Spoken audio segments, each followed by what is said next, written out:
નમસ્કાર દર્શક મિત્રો, લોકસભાની ચૂંટણી પૂર્ણ થઈ ચૂકી છે અને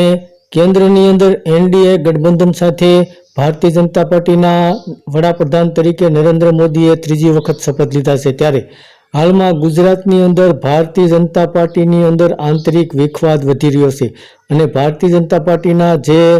સિનિયર નેતાઓ છે તે હૈયાવરાળ કાઢી રહ્યા છે અને તેઓનું એવું કહેવું છે કે કોંગ્રેસ છોડી અને કોંગ્રેસમાંથી ભારતીય જનતા પાર્ટીમાં આવેલા જે નેતાઓ છે તેમને જો બધા પદ આપવામાં આવશે તો ભારતીય જનતા પાર્ટીના જે સિનિયર નેતાઓ છે તેનું શું થશે, જેને લઈને હાલમાં નરેન્દ્ર મોદીના શપથ સમારોહમાં દિલ્હીની અંદર ગુજરાતના તમામ સાંસદો પહોંચ્યા હતા અને ગુજરાતના સીએમ ભૂપેન્દ્ર પટેલ અને ત્યારબાદ પૂર્વ સાંસદો, ધારાસભ્યો અને ભારતીય જનતા પાર્ટીના મોટા નેતાઓ નરેન્દ્ર મોદીના શપથ સમારોહમાં પહોંચ્યા હતા અને ત્યારબાદ શપથ સમારોહ પૂર્ણ થયા બાદ આ બધા નેતાઓ ભારતીય જનતા પાર્ટીના મોવડી મંડળને મળ્યા હતા અને તેઓએ ત્યાં હૈયાવરાળ કાઢતા કહ્યું હતું કે તમે જો કોંગ્રેસમાંથી આવેલા જે નેતાઓ છે તેને જ બધું આપી દેશો, બધા પદ આપી દેશો તો પછી અમારું શું। તો હાલમાં કોંગ્રેસમાંથી આવેલા અર્જુન મોઢવાડિયા અને સીજે ચાવડાને લઈને વાત કરી હતી। તો હાલમાં જો આ બંને નેતાઓને શું મોટા પદ આપવામાં આવશે, કારણ કે ગુજરાતની અંદર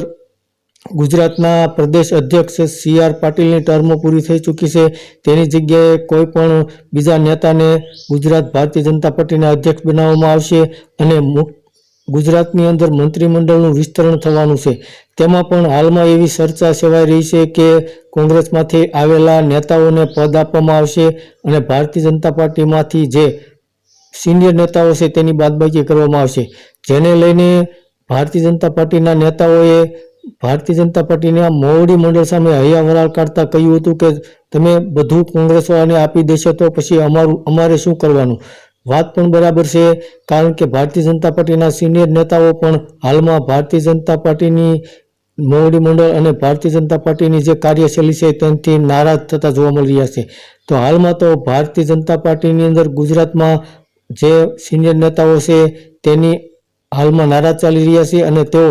હાલમાં આંતરિક વિખવાદ વધી રહ્યો હોય તેવું પણ દેખાઈ રહ્યું છે। ધન્યવાદ દર્શક મિત્રો।